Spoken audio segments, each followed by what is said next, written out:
आपको चाइना के पड़ोस में कोई मजबूत देश नहीं दिखा जो आपके साथ रह सके, तो भारत दिखा, तब आप हमारे साथ आए। हम तुम्हारी किस बात पर माने और तुम कब के वफादार रहे?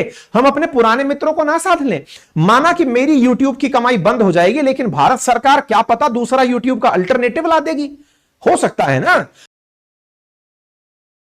अगर आपने कभी शाहरुख खान का वो डायलॉग सुना हो जिसमें वो कहते हैं, बाबूजी ने कहा गांव छोड़ दो, गांव वालों ने कहा पारो छोड़ दो, पारो ने कहा शराब छोड़ दो, तुम कहती हो हवेली छोड़ दो, और एक दिन आएगा जब वो कहेंगे दुनिया छोड़ दो।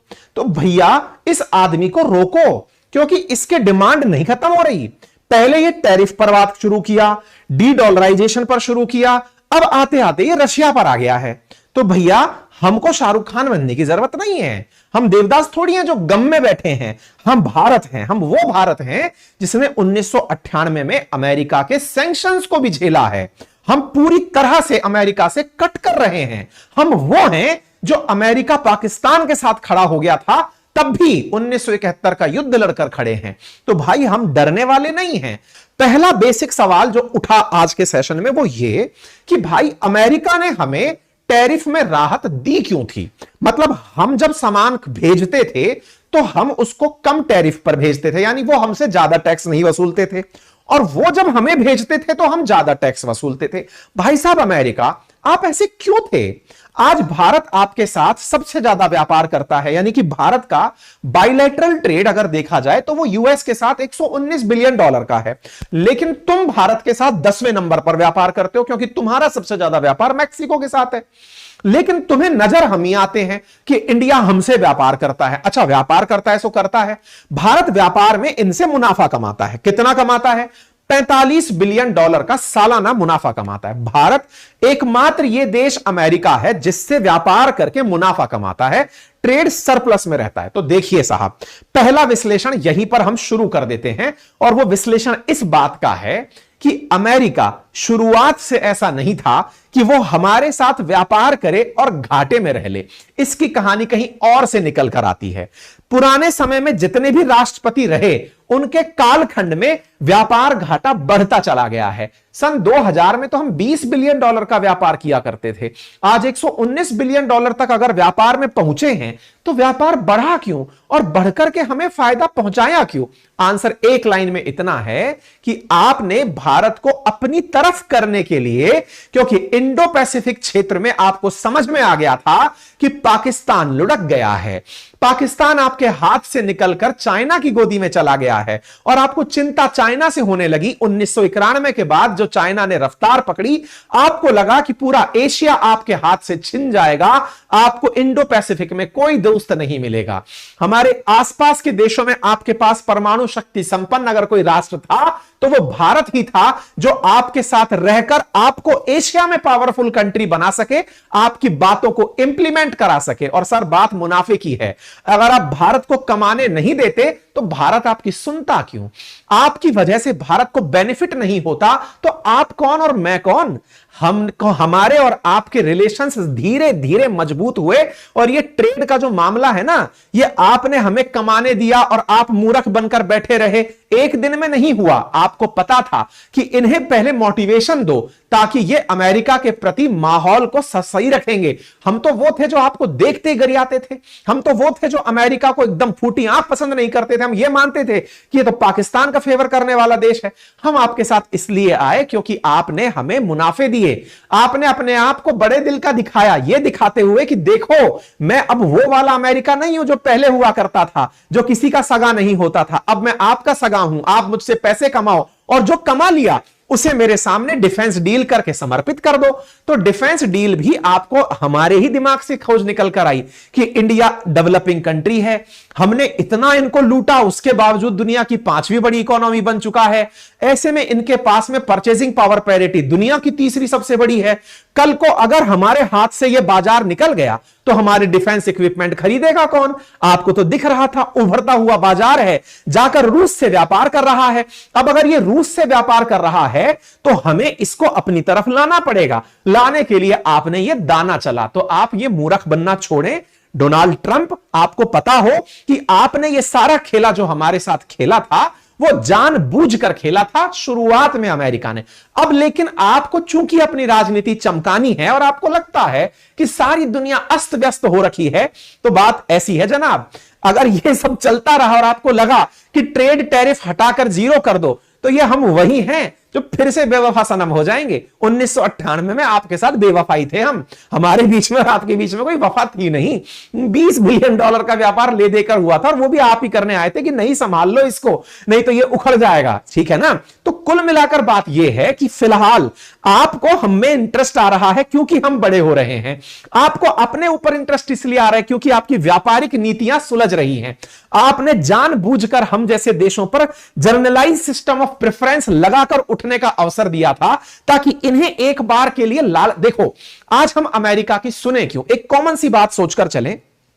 आज हमसे कोई यह कहता है कि अमेरिका सैंक्शन लगा देगा, तो हमारे पसीने छूटते हैं और यार अमेरिका सैंक्शन लगा देगा। अरे भाई सैंक्शन लगाने का अर्थ क्या है? सैंक्शन लगाने का अर्थ है आप हमसे व्यापार रोक दोगे, हमको व्यापार से होने वाला मुनाफा खत्म हो जाएगा, मुनाफा खत्म हो जाएगा तो हम डरते हैं।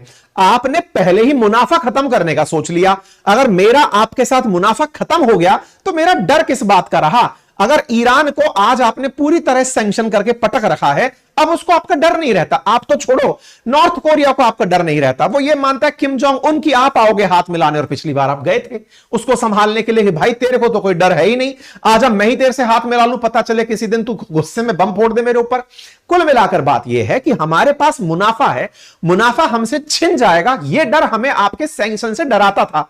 लेकिन अगर आप टैरिफ के अंदर ले जाकर आप यह कहते हो कि नहीं मैं आपको मुनाफा नहीं कमाने दूंगा, नहीं कमाने दोगे तो हम आपसे डरना बंद कर देंगे, और जब डरना ही बंद कर देंगे, सैंक्शंस तो हम पहले भी गुजार चुके हैं, तो फिर आपके साथ हम किस व्यवहार में रहेंगे ट्रंप? आपको यह समझना होगा और भारत को यह याद रखना होगा बार बार कि हमारे साथ में इनके, और यह ट्रंप वो आदमी है जो पिछली बार आया तो इसने पिछली बार भी हमारे साथ यह खेला किया कि जनरलाइज सिस्टम ऑफ प्रेफरेंस में से इंडिया को हटाओ क्योंकि यह तो हमारे साथ मुनाफा कमाता है। देखिए जरूरत दोनों की है, आपको इंडो पैसिफिक क्षेत्र में चाइना को काउंटर करना था, शक्ति संतुलन आपको बनाना था। आप तो बढ़िया से पाकिस्तान के साथ थे ना, अभी भी संसद के अंदर थैंक यू तो आपने पाकिस्तान को ही बोला था, हमें थोड़ी बोला था। हम तो हिस्ट्री जानते हैं पूरी की तरह से आपकी, हम तो पुराने समय से सोवियत रूस के साथी हैं, हमारे और सोवियत रूस के जो संबंध थे वो तो सब जानते हैं ना। अगर हम बात करें चाइना की और पाकिस्तान की, इनकी दोस्ती जगजाहिर होने के बाद आप हमारी तरफ आए क्योंकि चाइना बहुत तेजी से बढ़ रहा था, पाकिस्तान उसकी तरफ चला गया, आपकी निगाहें हम पर आई क्योंकि दुनिया पर रशिया और अमेरिका कब्जा करने की चाहत लंबे समय से रख रही थी। लड़ते ये दो ही थे, तब तक इंडो पाकिस्तान युद्ध भी चलता था। अचानक थर्ड प्लेयर ये जो पांडा निकलकर आया चाइना, इसके आने के बाद आपकी समीकरण बिगड़ी, आपको लगा कि रोकने के लिए इंडिया ही हमारे पास एक सॉल्यूशन हो सकता है। तभी तो 2017 में ट्रंप महोदय आप ही ने क्वाड को दोबारा जिंदा कराया था, जिसे चाइना ने कहा था कि ये तो दोबारा नाटो बना रहे हैं। तो ये जो नाटो बनाने की कवायद बाद में शुरू हुई, जिसमें आपने हमारे साथ में बाइडेन को भेजा, खुद भी रहे, जो क्वाड की मीटिंग्स हुई, क्यों बुला रहे थे भाई? अमेरिका, भारत, जापान और ऑस्ट्रेलिया को, ताकि आप चाइना को काउंटर कर सकें। और हम आपकी क्यों माने भाई? हम आपकी इसलिए मान रहे थे क्योंकि चाइना से व्यापार करके हम घाटे में रहते थे, आपसे व्यापार करके फायदे में रहते थे, व्यापारिक फायदा था, तो हमने सोचा चलो इस मीटिंग में भी आपके साथ हो लेंगे, अदरवाइज हमको आपकी क्या जरूरत थी। और ये बात मैं नहीं बोल रहा, ये आपके पिछले कार्यकाल के विदेश मंत्री थे माइक पोम्पियो, ये भी इंडिया आए हुए हैं और इन्होंने अभी आकर के एक मीटिंग में, अभी इंडिया टुडे को ही अपने इंटरव्यू में यह कहा है कि ट्रंप ये जानते हैं कि चाइना को काउंटर करने के लिए इंडिया ही एक अच्छा अल्टरनेटिव हो सकता है। ये आज की बात है, ये बोलने वाला व्यक्ति कोई और नहीं है, ये पुराने वाला जो आपका कार्यकाल था उस समय का विदेश मंत्री है जिसने ये लाइन बोली है। इसका मतलब आपको चाइना के पड़ोस में कोई मजबूत देश नहीं दिखा जो आपके साथ रह सके, तो भारत दिखा, तब आप हमारे साथ आए। और मैं याद दिलाऊं ट्रंप महोदय, आपको यह याद हो कि आपको चाइना को काउंटर करने के लिए भारत की जरूरत लेमोआ एग्रीमेंट के अंदर भी दिखाई दी, जब आपने हमारे साथ में logistic exchange memorandum of agreement किया, इस बात के लिए कि कल को अगर हमें चाइना पर हमला करना हुआ तो लॉजिस्टिक्स, इनके जो फाइटर जेट्स हैं वो भारत का यूज कर सकेंगे। इसके लिए आप हमसे एग्रीमेंट करने आए थे। इसका मतलब समझिए सर, पर्रिकर साहब के टाइम पर जो आपके साथ ये एग्रीमेंट हुआ था, ये सारी की सारी स्थितियां इस ट्रेड पर ही टिकी थी। हम 2 पैसे के फायदे में रहते थे, इसलिए आपकी इन 50 बकवासों को सुनते थे, अदरवाइज तो हमारे साथ रशिया ही बड़ा था। अच्छा, इस आदमी की गलती गड़बड़ क्या है ना, ये फेंके चला जा रहा है और इंडिया इसके मांझे को उलझता चला जा रहा है, लपेटता चला जा रहा है। हमें इसे रोकना होगा। अगर रोका नहीं गया तो ये एक साइकोलॉजिकल प्रेशर इन्वेस्टर्स के दिमाग में क्रिएट कर देगा, ट्रेडर्स के दिमाग में क्रिएट कर देगा, दुनिया के सामने भारत की इमेज को खराब कर देगा। इसे तो रोकना होगा कि ये जो टैरिफ बार बार चिल्लाता है, टैरिफ चिल्लाता है और ऊपर से F-35 बेचने चला आता है कि मेरा F-35 ले लो। क्यों भाई, हम कैसे ले लें तुम्हारा F-35? रशिया ने हमारे साथ ऐसा कभी नहीं किया। रशिया के साथ भारत के जो संबंध रहे, हमने सस्ता तेल भी खरीदा और सस्ता तेल खरीद के हमने उससे यह भी कहा कि देखो, आपको हमारे साथ व्यापार करके बड़ी मात्रा में हमारा पैसा जा रहा है, कृपया करके रूपी और रूबल एग्रीमेंट कर लो, रुपए के साथ ट्रांजैक्शन कर लो। वो उसको भी माना। आपसे सस्ता वो हमारे सुखोई, अपना सुखोई भी हमें ऑफर कर रहा है 5th जनरेशन। हम तुम्हारी किस बात पर माने और तुम कब के वफादार रहे? हम अपने पुराने मित्रों को ना साथ लें। हम तुम्हारे साथ अगर ये टैरिफ की न्यूट्रलिटी कर लेते हैं तो $7 बिलियन का नुकसान होता है। हम इस $7 बिलियन के नुकसान को चाइना से ना कर लें, तुम्हारा कुछ पता थोड़ी है। तुम्हारी डिमांड तो लगातार बढ़ती चली जा रही है, बढ़ते बढ़ते तुम्हारा ये एक प्राणी और निकल के बाहर आ जाएगा थोड़े दिन में। वो अगर कहेगा कि नहीं, टेस्ला के लिए जीरो टैक्स कर दो, थोड़े दिन में वो कहेगा फैक्ट्री लगा दो। अरे भाई, रोकना पड़ेगा, गुलाम थोड़ी है। हमारी को उसने खरीद थोड़ी लिया, या हमारी डेमोक्रेसी जो 140 करोड़ की है उसे ये लोग थोड़ी चलाएंगे यार। मतलब मोदी जी को भी हमको भी ये याद दिलाना पड़ेगा कि प्रभु आप ये समझे पहले कि इतने बड़े लोकतंत्र के नेता हैं, इतने जैसे लोगों को तो कितनों को चला के रखा हुआ है, ये समझने की आवश्यकता है। हम इससे डरेंगे, ये आकर के हमें डराएगा कि देखो हमको ये खोल कर दे दो, हमें ये दे दो। अरे साहब, इतने सारे राज्यों में आपकी सरकारें चल रही हैं, ना जाने कितने एलॉन मस्क और कितने ट्रंप आप लोगों ने हैंडल कर लिए हैं। हैंडल करना ही है आगे, अदरवाइज इसका तो वो अलादीन का सा चिराग घिसे जा रहा है और डिमांड बाहर निकाले जा रहा है। और डिमांड निकालते निकालते हमें अब ये सॉल्यूशन पर फोकस करने की जरूरत है। हमें याद करने की जरूरत है अटल जी के उस काम को जिस समय उन्होंने परमाणु परीक्षण आंखों के नीचे कर दिया था। अमेरिका कहता रह गया कि तुम्हें मैं सैंक्शन से लाद दूंगा, लाद दो। तुमने सैंक्शन से लादा, हमारे परमाणु परीक्षण के बाद हमने बिल्कुल वही तरीका अपनाया कि कर लेंगे हम सारा संघर्ष, पूरी तरह से इंडियन प्रोडक्ट हम भी बाय करने लग जाएंगे ना साहब। आज अगर हमें टेक्नोलॉजी के अंदर अमेरिका पर डिपेंडेंट रहना पड़ता है तो सीखते हैं ना हम चाइना से कुछ, सीखते हैं हम रूस से कुछ। चाइना ने और रूस ने जब जब इस तरह के अमेरिका से कन्फ्लिक्ट हुए, उन्होंने तत्काल टेक्नोलॉजी का रिप्लेसमेंट दे दिया। माना कि मेरी यूट्यूब की कमाई बंद हो जाएगी, लेकिन भारत सरकार क्या पता दूसरा यूट्यूब का अल्टरनेटिव ला देगी। हो सकता है ना, हो सकता है चाइना की तरह ही, जैसे वहां पर आज व्हाट्सएप ना चल के वीवो चलता है, वहां के अपने ऐप चलते हैं, वहां अमेजन नहीं चलता है, उनके अपने अलीबाबा चलते हैं। इसी प्रकार से अमेरिका का मैकडी रूस में नहीं चलता है, उन्होंने अपना मैकडी बना दिया है। मतलब समझने की आवश्यकता यह है कि अमेरिका को अगर उसी की भाषा में, और सबसे बड़ी बात, हम कोई ख्याली पुलाव नहीं देख रहे। आज भारत के ही टेक्नोक्रेट्स हैं जो अमेरिका में जाकर गूगल में या फिर अमेजन में काम कर रहे हैं, माइक्रोसॉफ्ट में काम कर रहे हैं। अगर हमने इनके साथ में वही वाला प्रतिकार कर दिया और इस सैंक्शन के दौर में कि चलो सैंक्शन खेलते हैं, अपने प्रोडक्ट बना ले गए, तो हम तो बहुत बड़े देश बन जाएंगे भाई। अवसर अक्सर आपदा में ही होते हैं और हमें यह समझना होगा, अपने मित्रों से ही सीखना होगा जिन्होंने सैंक्शन के दौर में अमेरिका के हर प्रोडक्ट की कॉपी बना दी। और चाइना तो इंतजार ही ये करता है कि कब अमेरिका से संघर्ष हो और मैं उनके हर प्रोडक्ट की एक रेप्लिका बना के खड़ी कर दूं। चाइना के सारे लोग उसी चीज पे तुरंत निकल आते हैं। भाई, इंडिया ने टिकटॉक के बंद होने पर इंस्टा के यूजर्स बढ़ते देखे हैं, इंडिया ने यूट्यूब शॉर्ट्स पर लोगों को जाते हुए देखा है, क्योंकि एक एप्लीकेशन बंद होता है, दूसरी तरफ लोग निकल पड़ते हैं। एक बार सरकार सोच ले कि जा हम तक कर ले रहे हैं। मान लीजिए वो ये कहता है कि साहब टैरिफ लगा दो, इनके ऊपर ये कर देंगे, टैरिफ न्यूट्रल कर देंगे। आपको डरने की क्या जरूरत है जी? आपको यह पता है कि यह आदमी इस समय सबके खिलाफ हो रखा है। ये यूरोपियन यूनियन के खिलाफ भी हो रखा है, ये रशिया के खिलाफ भी हो रखा है, ये चाइना के खिलाफ भी हो रखा है। तो सैंक्शन से तो डरने की जरूरत ही नहीं है। क्यों नहीं है?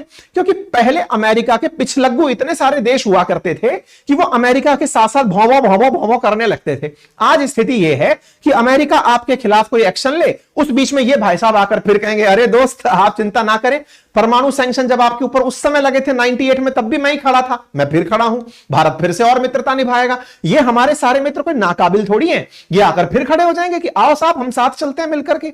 दुनिया खुद अल्टरनेटिव सॉल्यूशन तलाशने की स्थिति में है, भारत को आवश्यकता है जवाब देने की। आज अमेरिका के इस ट्रंप के पिछले कार्यकाल के चलते हमने अपना इतना अच्छा मित्र ईरान वो खो दिया, क्योंकि ये ले आया काट साकी, इससे व्यापार करोगे सैंक्शन लगा देंगे, अरे ये पकड़ते $45 बिलियन, हम अपना कुछ बनाएंगे।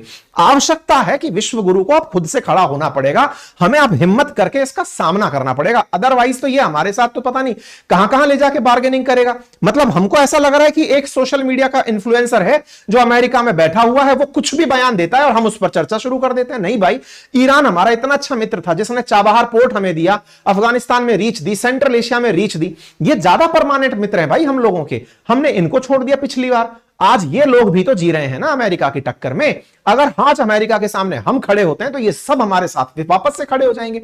ये जो बार बार बोल रहा है हमें टैरिफ किंग, इसे करेक्ट करने की जरूरत है। हमें ये बताना होगा कि भाई 150% तुम भी आज वाइन पर टैक्स लगाते हो। हमने मान लीजिए कि भारत ने कुछ चीजों पर टैरिफ हाई कर रखे हैं, जैसे आज भारत 150% दारू जो अमेरिका से आती है उस पर टैक्स लगाता है, वो तो स्टेट गवर्नमेंट भी लगाती हैं। ऐसे ही अल्कोहल पर साथ जो कार हैं उन पर 100% की बात आती है। लेकिन तुम भी तो यार तंबाकू पर 350% टैक्स लगाते हो। हम तुम्हें बता दें कि तुम टैरिफ किंग हो। सेलेक्टिवली किसी एक बात को उठा करके क्या चिल्लाना। ओवरऑल अगर आप ट्रेड की बात करें तो यूएस के जो गुड्स हैं जो भारत में आते हैं वो 4.9% हायर टैक्स देते हैं इंडिया से। बस इतना ही ज्यादा अंतर है, ज्यादा अंतर नहीं है, 4.9% का है। लेकिन उसके बीच में हम टैरिफ किंग सोच के हम सोच रहे हैं बस हमारे नाम के पीछे किंग लगा दिया, हम इससे खुश हो रहे हैं। नहीं भाई, हमको किंग से खुश नहीं होना है। अच्छा, ट्रंप बार बार हमसे कहते हुए चल रहे हैं कि यूएस ट्रेड के अंदर भारत से व्यापार करके $100 बिलियन के घाटे में है। अरे भाई, $45 बिलियन के घाटे में हो, मतलब तुम्हें कौन सी बीमारी आ गई, फिगर भूलने लगे हो क्या? 100 की जगह $45 बिलियन का घाटा है, तुम कह रहे हो हार्ले डेविडसन पे 100% टैरिफ लगाते हैं, 30% टैरिफ है हार्ले डेविडसन पे।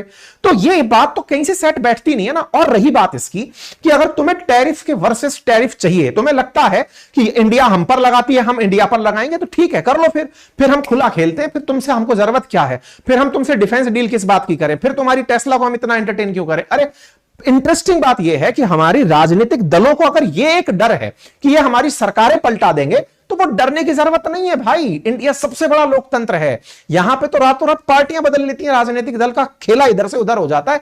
हमें देश प्रथम सोचना है, पार्टी प्रथम नहीं सोचना है। हमें सोचना है कि देश को कैसे इसके सामने हमारा इतिहास रिवाइंड करके याद करना है कि भाई हम बहुत मजबूत लोग हैं।